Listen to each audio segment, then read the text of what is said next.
Hello friends, for today's video I'm going to be doing a non-spoiler book review for Divine Rivals by Rebecca Ross. And I'm going to break this review up into parts. I'll have timestamps in case you'd like to skip ahead to any one individual part or revisit it. I'm going to start with the plot and the setting. From there we'll talk about the general tone of the story, then we'll get into the pacing, and then finally the writing. And with the general plot, I want to start by saying that I saw in the synopsis and the marketing for this, the comp titles were Lore by, I believe, Alexandra Bracken meets the Shadow and Bone series by Leigh Bardugo.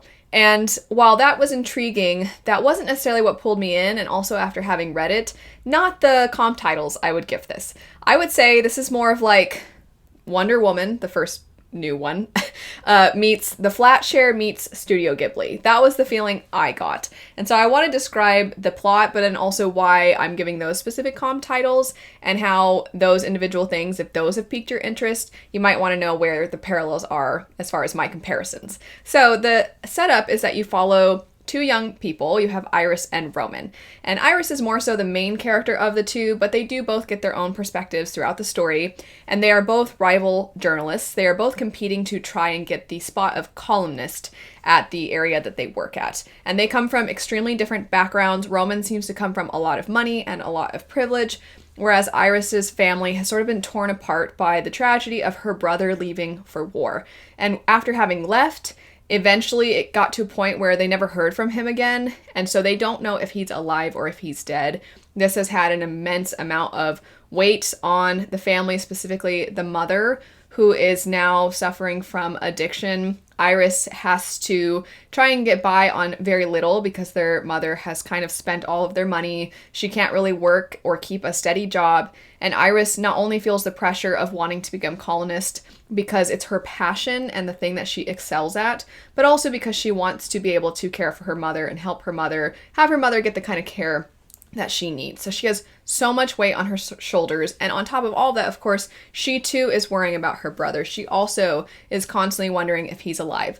And one thing that she does to sort of feel some kind of catharsis, to kind of feel as though maybe there's hope, is that she writes to her brother with her typewriter, and then she'll take the piece of paper and she'll put it under her wardrobe, or she'll put it into her wardrobe. And she does find that somebody is replying to these letters. She picks up pretty quickly it is likely not her brother, but she writes continuously as if it is. And she doesn't get a letter at first. She just kind of writes and hopes that they get to her brother. And then one day she does get the reply, and the reply says, "This is not your brother." And then once that happens, she starts writing to this person more often, wondering, well, who are you then? You know so much about me now. Have you been reading all my letters? This is a little embarrassing. And she just starts to write to this person. They start writing back. They form this communication. And you as the reader discover that this person is Roman, her competitor at her job. But you see that she doesn't know, and he does know it's her. And so he's discovering so much about her, and he's feeling this immense amount of weight, and he doesn't quite know how to respond. He doesn't know if he should tell her. He doesn't want to embarrass her. So all of this so far might seem like it's a little more, with the exception of the magic of the wardrobe passing her letters on, it might seem almost contemporary. The comparison I made to The Flatshare, if you've read that, just has to come in the way of two people getting to know each other and bonding through the means of writing and having these notes to each other and seeing the way people can get to know each other just through words. And that element of the story I actually thought was exceptionally well done, because you really see these two characters not just talk about superficial things or trivial things, but also they get into some really deep and heavy things through their letters, and their writing to each other is beautiful, and which I thought was fitting because if they're both competing for columnists, you expect them to be good writers, and they are. The writing was stunning, and right away had such an impact. I actually passed the book to my husband. I'm like, read this little letter that she writes to her brother. And it's so heartbreaking because she just wants her brother to be safe, but she's mad at him at the same time, but she loves him. And all these contradicting feelings are expressed so well. Not just as a tie to the character, like she's expressing things well, but the author, the way she writes the voice into this character is exceptional. But getting back to the plot itself, while it might feel contemporary, I do think there's this whimsical nature to the story, both in the wardrobe, but also in how the magic plays a role in their day-to-day lives. It's not that present, but something like when she walks into a shop, this happens very early on, the things that she can afford kind of scoot forward in the shop, like, well, you can buy me. And there's also this sort of embarrassment that comes with she doesn't have a lot of money, so very few things scoot forward, but she's also like, ugh, at the enchantment on this shop. And just little things like that. Very soft type of magic, but the kind of magic that feels so magical because it's somewhat nonsensical and it feels more like little enchantments, and it feels like these little tiny spells sprinkled here and there that don't really have a rhyme or reason, that don't necessarily have logic. They're not science-based hard magic systems. There's just these things here and there. And that element is where the Studio Ghibli comparison comes into play, because I think Studio Ghibli, I'm thinking specifically like Howl's Moving Castle, has this sense of there is this everyday life the character lives, and it's almost historical fiction in feeling, and then there is this war going on in the background, but then you have something magical that ties these characters together, and that's where those comparisons come in. And I could see this being adapted in this style, and definitely wanting to stop everything to go see that film. I think it would be great. But as far as the Wonder Woman comparison, because this feels probably a little bit out of nowhere compared to the other ones. So at some point, our main character finds herself going to basically the front line. She is going to the trenches to be able to report. She's supposed to report objectively on what she sees, but being able to report on the war. And she's hoping that she will eventually get news of her brother. But while she is doing this on the field reporting, she is experiencing extreme violence, and you don't see it in the story as anything graphic, but just the weight of it and the impact of war, I think, is depicted very well. It really is extremely heartbreaking, and you will see people that are only around for a few pages or a chapter of the book, and you feel so connected to them. You don't want anything bad to happen to them. Of course, it's war, and you know that these people are risking their lives every single day. And the trenches, it's very World War I would say, inspired in that way, where just the means of warfare is devastating and brutal. And I felt it every single time a soldier was injured and our main character's like, oh my gosh, what do I do? What do I do? I thought that how that was shown really had the amount of weight that you want for a story like this. So it's such a mix of things, and it's such a different experience that I haven't seen many other books like this. I understand why the marketing's comp titles are maybe a little tricky, because it is pretty unique and I've not picked up something quite like it. It is considered young adult, and a lot of, and I'm kind of segueing into the tone of the story now, I definitely think a lot of young adult books have this reputation for being light. They're not really going to show brutality for what it is in situations like war, and I do not feel that this book shied away from it wasn't getting grotesque in its violence or anything like that, but like I said, the impact of war, the impact of what it does to a person to not know where their son is, what it does to the sister, and the kind of weight that is placed on people at way too young of an age when war is taking something from you, whether it be a family member or it just takes away your sense of security, it takes away your finances. When it takes away what that actually does to a family, it really does not shy away from showing those things. And so I think as far as, I guess you could say almost like a war-centered fantasy, it does that better than a lot of other stories where war is a thing you see all the time in fantasy, but it often is very like action-packed and exciting because your hero is going to be this amazing soldier or something like that. And that's not really what you're seeing here. You're seeing the way that she's trying to combat the senseless violence through her writing. And I thought that was incredibly impactful, and I thought it was really heavy, but there are glimpses of hope throughout the story. There are certain elements, especially between her and Roman, and also some of the side characters she develops friendships with that are really, really sweet, and sort of that fleeting friendship that comes when it's not that the friendship itself doesn't have depth, but it's like the moments are fleeting that you have to develop these friendships and the bonds that you create through these intense circumstances.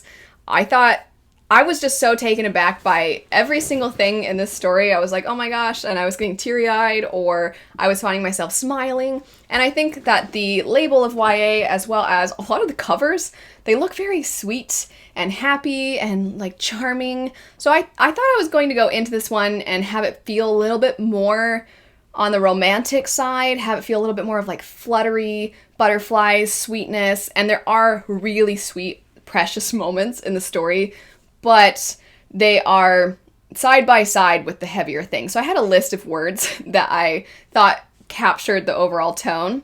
There's a few. So I thought heavy was definitely true of the story because there are some incredibly heavy moments, especially early on with the family elements.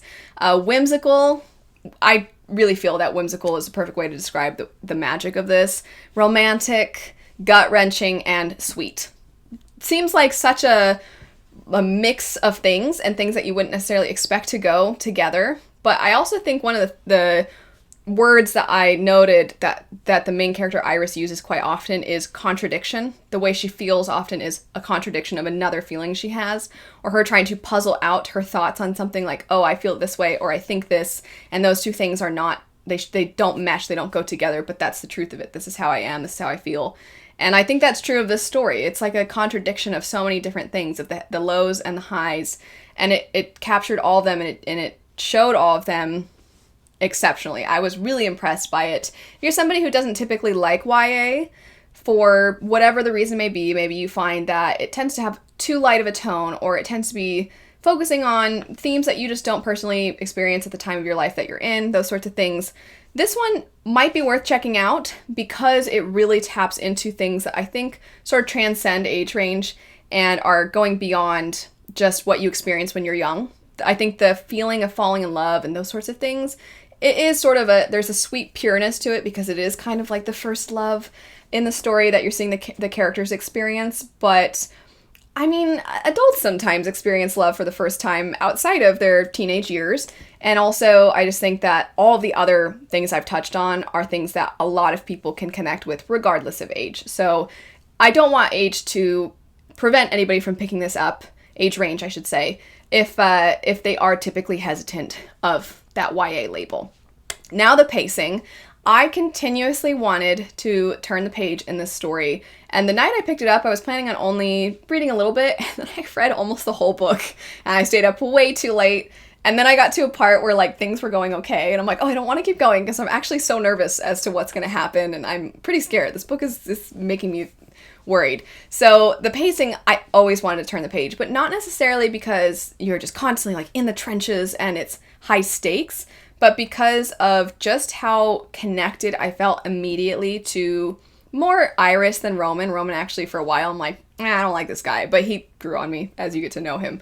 But Iris especially, I just felt so strongly for her, and anytime there was hardship, I was so concerned for her. I was rooting for her. I just wanted the best for her and her family, and the bravery that she shows in the story, the path that she takes for her own life, there was just always something kind of different. I think when I talked about the plot and just how many different elements there is to the plot, in a not that large of a book, it probably illustrates pretty well that you're going to get a lot of different, almost like mini arcs in the story, but all those arcs are building upon one another, and it makes it so that the characters themselves feel very layered.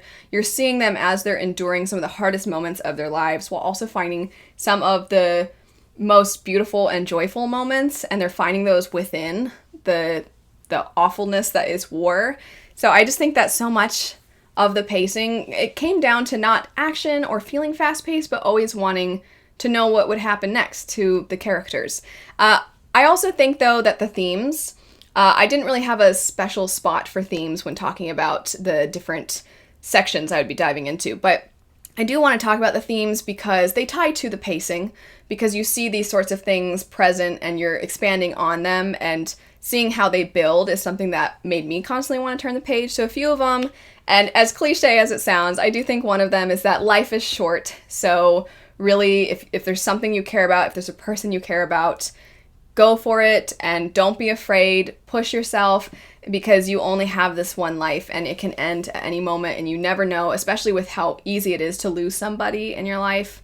Just always make sure you tell them that you care about them, that you love them. And again, I know it's kind of cliche to say, but I think it depicted that very well. You see why it's so important to say the things that you want to say to people, to be there for people, and to not let fear get in the way. And also, tying to that, I wrote, be brave enough to be vulnerable. And I think that sounds kind of cliche too, because nowadays, a lot of people are aware that sometimes to be vulnerable is a strength, because it's easier to just pretend that you're never afraid, or it's easier to pretend that you're always strong. And to actually show, I'm afraid, I'm scared, I am, and the reasons why you're afraid and scared, not just to admit that you're those things, but to go into the why.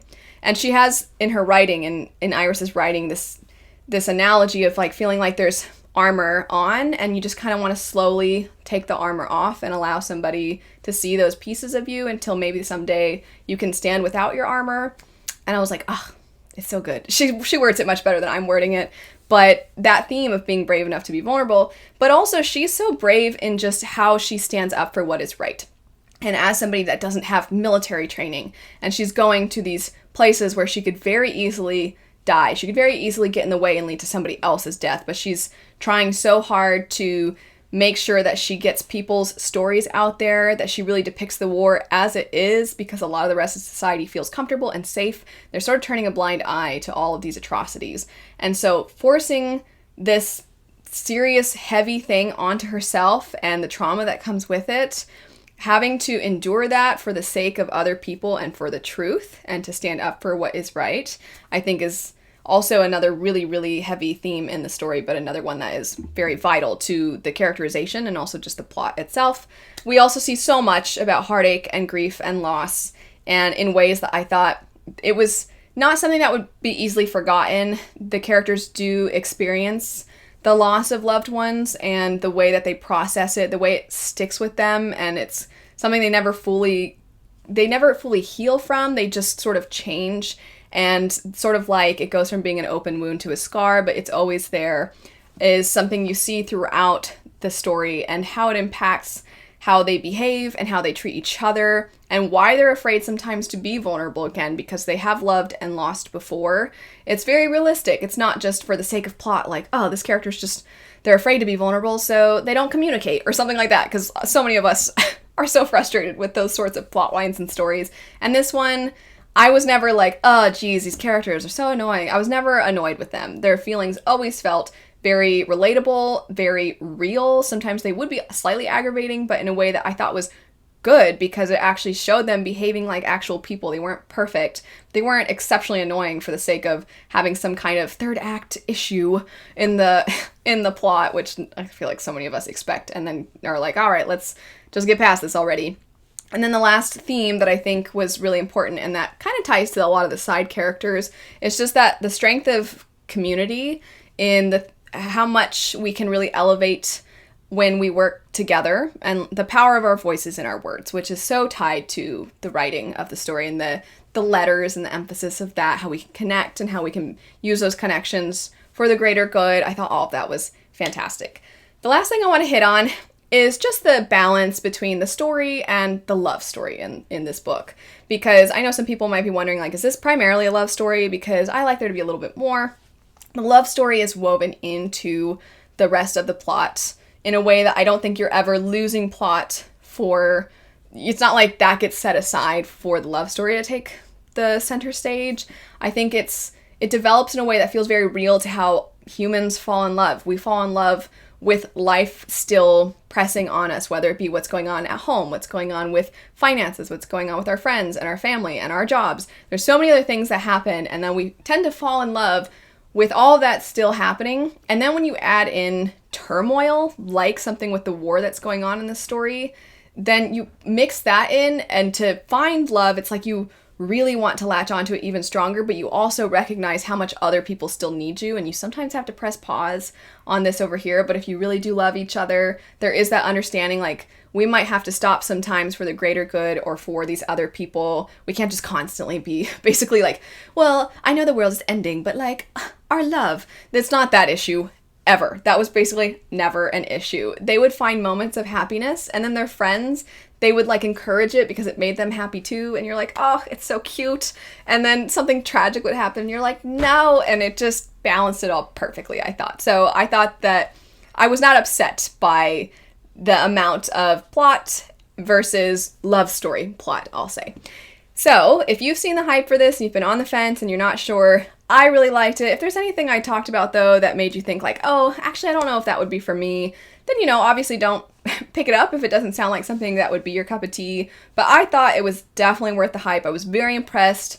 I was very taken aback. I was not expecting to be so gripped by the story so quickly and to feel so strongly about it, but it has become one of my favorites of the year, and I'm eagerly anticipating the sequel. So I would definitely recommend this one. Thanks so much for watching, though. If you've read this, feel free to let me know your thoughts on it and let other people know your thoughts on it. I hope you have a great rest of your day, and I'll see you later. Bye.